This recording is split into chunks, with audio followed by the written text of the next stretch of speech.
must thank you for giving me the time. I am raising a question of the powers, privilege of this House concerning it. As I told you, the failure to notify the House on an arrest of a member of Parliament and the failure to notify Parliament on the need to question an MP already appearing before a Presidential Commission of Inquiry. These are violations of the privilege of the House, not only of the members. The Honourable Harin Fernando is a very vocal critic of the government in this House. The police attempted to interrogate him on a statement made by his father, which was already examined by the Presidential Commission of Inquiry, and thereafter take him into custody. This was prevented by an order of the Supreme Court. A similar issue has come up in connection with Honourable Richard Baduddin, a violation of the need for notification. Powers of this House is unique. Article 3, Article 4, which gives the legislative power of the people to us. Article 69(1), where the Parliament consists of 225 members elected by the people, is the body that is in charge with the grave duty of legislating and supervising the government. Therefore, members of Parliament, if Parliament is to function, the members cannot be subject to any pressure or intimidation. This is a principle which came from 1642, when Speaker Lenthal told King Charles I, "May it please your Majesty, I have neither eyes to see nor tongue to speak in this place, save as the House directs me, whose servant I am here." Now this led to a civil war, where the Parliament won and the King was executed. That is how this was brought in. Then thereafter, we also have the powers of the privileges of Parliament under section Article 67, and thereafter we can act according to the section 7 of the Parliamentary Privileges Act. Parliament and members thereof hold, enjoy and exercise such and like immunities as are for the time being held, enjoyed and exercised by the Common House of Parliament of the United Kingdom and the members thereof. Therefore, this Parliament can exercise the same immunities as the United Kingdom House of Commons, which can be enforced under Article 4C to safeguard the ability of this House to function free of executive pressure on its members in the exercise of the legislative power of the people. So, first let me deal with the question of Mr. Harin Fernando. The facts are that the previous night, he rang me on the day of the explosion and told me that his sister had told him that morning that the previous night his father had said that not to go to church and to be careful, there can be trouble. Now, what are we talking? Let's presume that Mr. Harin Fernando's father gave the information. If the police didn't act on information given by the Indian intelligence services, do you think they are going to act on what was said by Mr. Harin Fernando's father? All the information was there. The next morning the Indians gave the information. So when all that information was there and they didn't act on it, do you think the police was going to act? I know that. I am telling you the facts. So let me finish it, will you?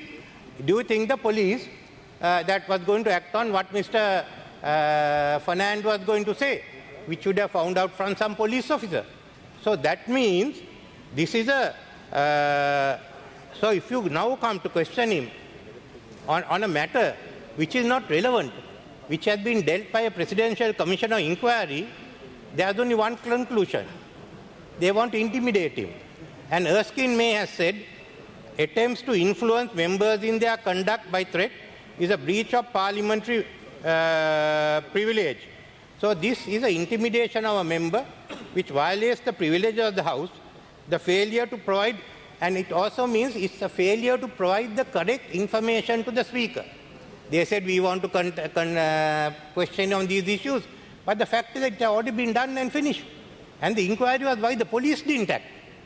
So they gave the Speaker and the House the false information. Then I want to come on to the next issue, which is the arrest of MPs who are part of the House of Commons, their privileges and immunities. So I would like to deal with it. Firstly, The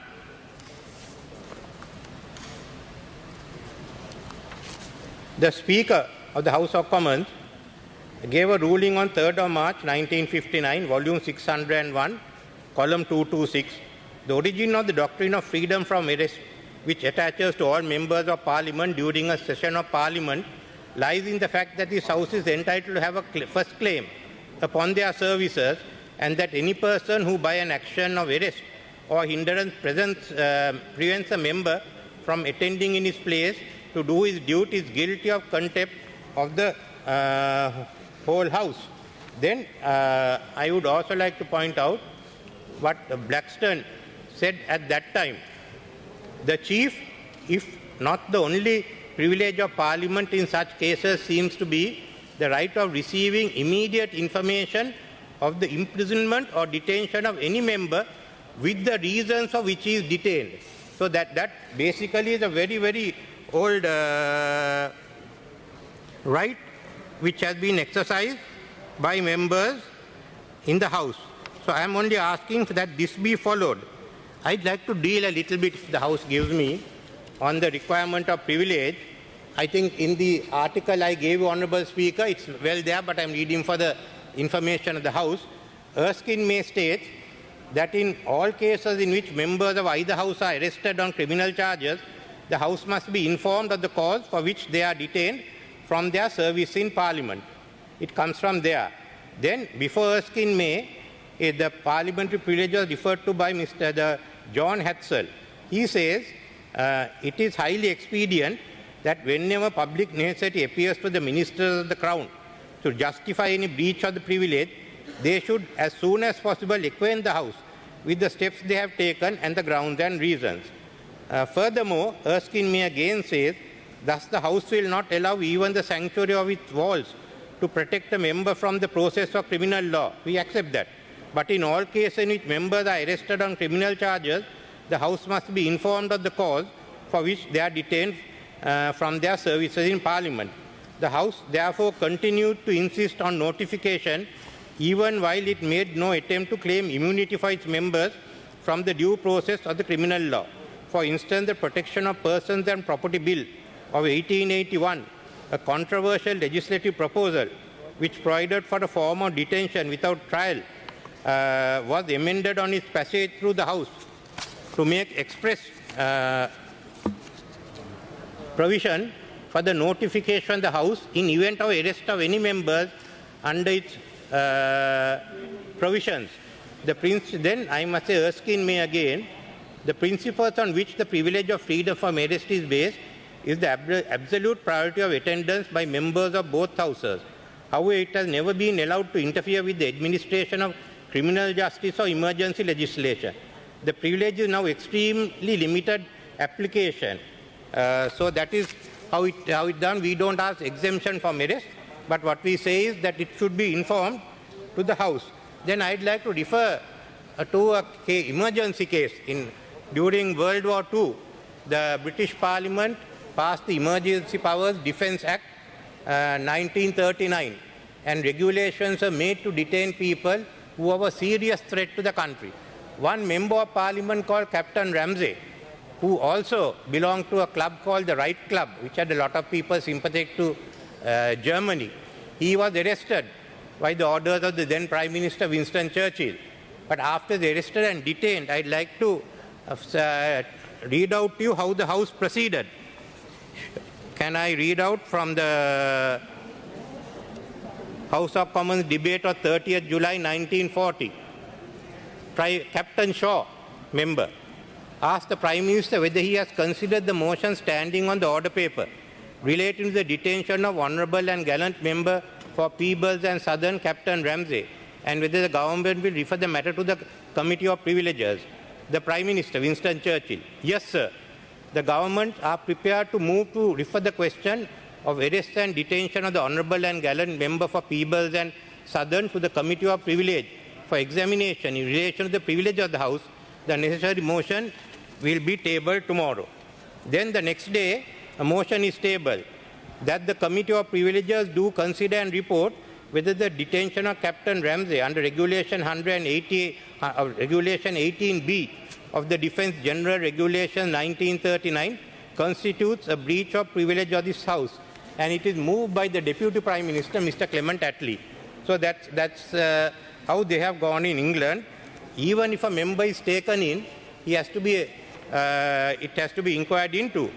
And I must tell you, Honourable Speaker, the committee went into it, and they found that one of the supporters of Captain Ramsey, who worked in the American embassy, had taken secret correspondence between Prime Minister Churchill and President Roosevelt and gave it to Captain Ramsey, who was about to pass it on to the German embassy in Dublin.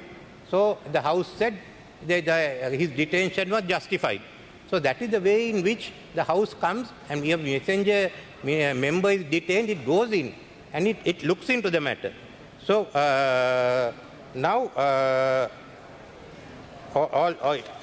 thereafter, all this was codified by the standing order of the House of Commons in 2016, but it was all brought into the standing orders of the House of Commons Public Business 2019.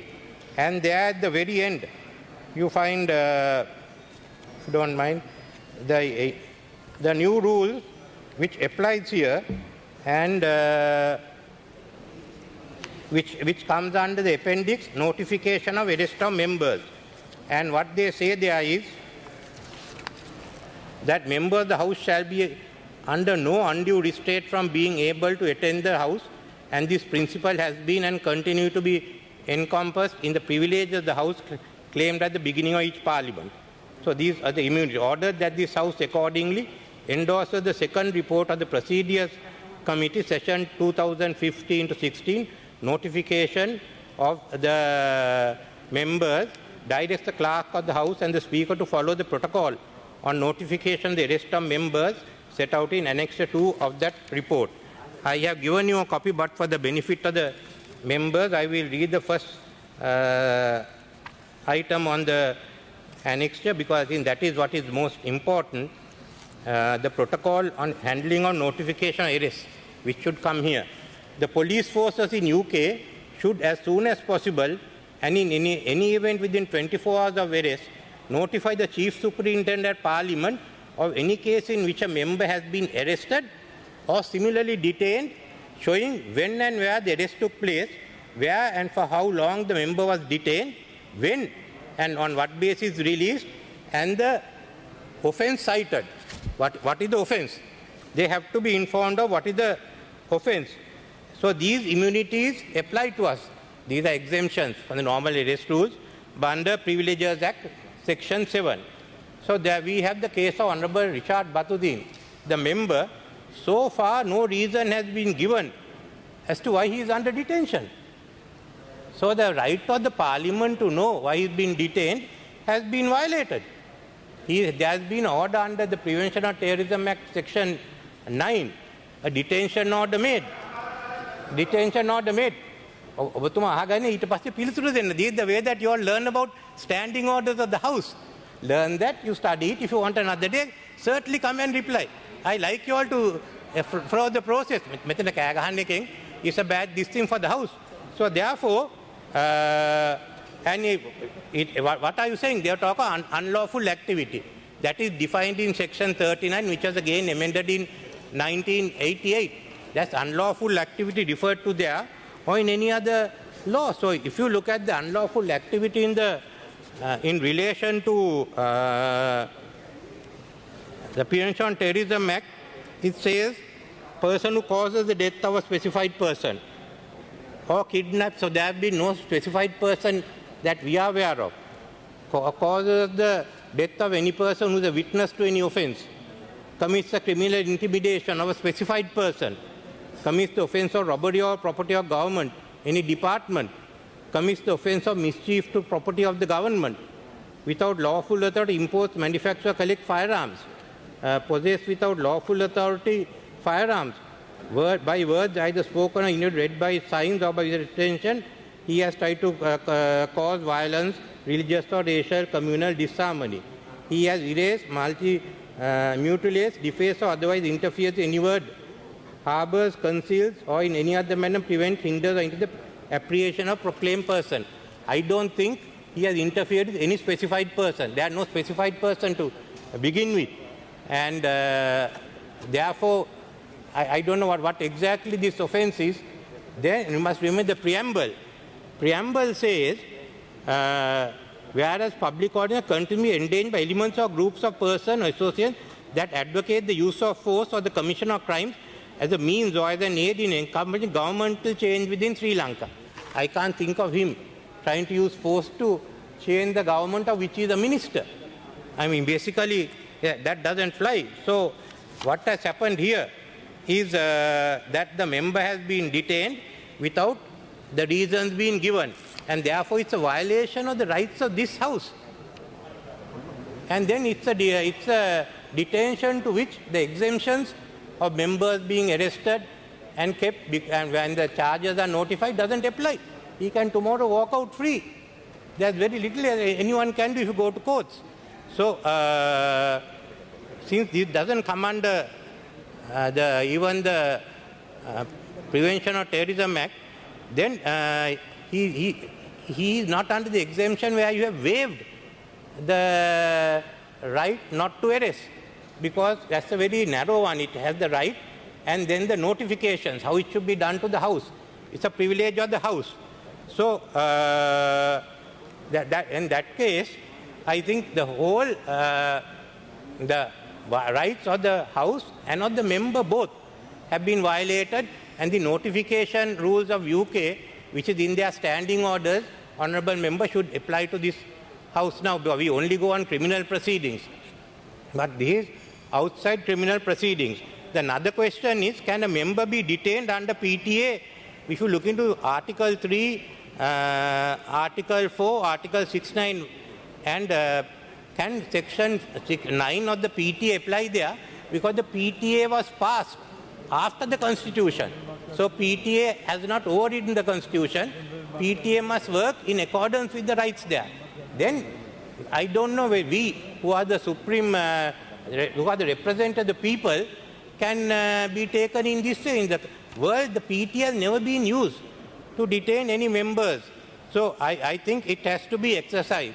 Even the public security ordinance, where emerges legislation and people can be detained in relation to a member of parliament, it has to be exercised under Article 3, Article 4, Article 67 and Article 69. So I have raised this issue because I think the parliament, if you have to safeguard parliament, we must safeguard its rights, we must safeguard its members, and also we must safeguard the powers of a cabinet, because the cabinet ultimately is responsible to parliament.